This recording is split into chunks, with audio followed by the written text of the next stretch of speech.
माताओं बहनों, आज मैं आपको कोई साधारण उपाय नहीं बता रहा। आज मैं आपको शिव का वो रहस्य बताने जा रहा हूँ जो शोर से नहीं, निरंतरता से काम करता है। शास्त्रों में कहा गया है, जहाँ भक्ति रोज होती है वहाँ विपत्ति टिकती नहीं। बहुत समय पहले की बात है। एक नगर था और उस नगर में एक गृहस्थ रहता था। नाम था सोमदत्त। ईमानदार था, मेहनती था, पर किस्मत जैसे रुक गई थी। व्यापार किया, नुकसान, खेती की फसल खराब, उधार लिया, कर्ज बढ़ता गया। धीरे धीरे ऐसा समय आ गया कि घर में दीपक तो था पर तेल नहीं था। माताओं बहनों, कर्ज का सबसे बड़ा दर्द पैसे का नहीं होता, अपमान का होता है। सोमदत्त को लोग पहचानते थे, पर अब लोग उससे नजर चुराने लगे थे। एक दिन वो थका हारा शिव मंदिर पहुंचा। न कुछ मांगने आया था, न कोई मन्नत करने, बस शिवलिंग के सामने चुपचाप बैठ गया। आंसू बह रहे थे पर आवाज नहीं निकल रही थी। उसी मंदिर के एक कोने में एक वृद्ध पुजारी चंदन घिस रहे थे, पत्थर पर चंदन रगड़ते हुए। वे धीरे धीरे बोल रहे थे, चंदन घिसता है पर सुगंध दूसरों को देता है।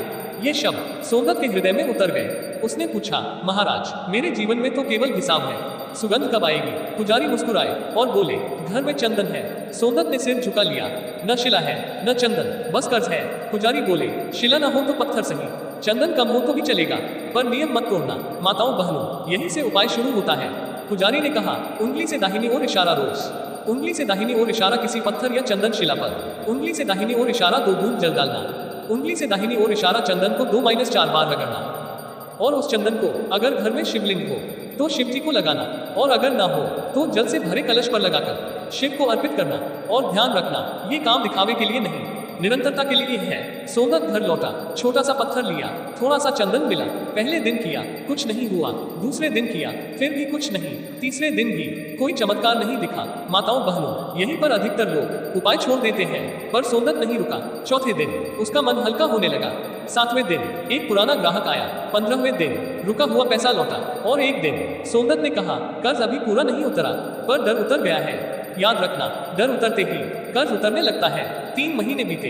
जो कर्ज सालों से घर में बैठा था वो एक एक करके निकलने लगा। तब सोमदत्त समझ गया, कर्ज पैसों से नहीं, शिव की कृपा से उतरता है। वो फिर उसी मंदिर गया, पुजारी के चरणों में बैठ गया। पुजारी बोले, जहाँ चंदन रोज घिसता है वहाँ दुर्भाग्य टिकता नहीं। माताओं बहनों, ये उपाय छोटा है पर प्रभाव गहरा है। शिव शोर नहीं चाहते, श्रद्धा चाहते हैं। चंदन महंगा नहीं, निरंतरता मांगता है। और याद रखना, जो शिव का हो जाता है उसका कर्ज भी शिव का हो जाता है। माताओं बहनों, अगर आज की ये कथा आपके हृदय को छू गई हो तो वीडियो को लाइक कर दीजिए। किसी एक परेशान व्यक्ति तक ये बात पहुंचा दीजिए, शेयर कर दीजिए और कमेंट में ओम नमः शिवाय अवश्य लिख दीजिए।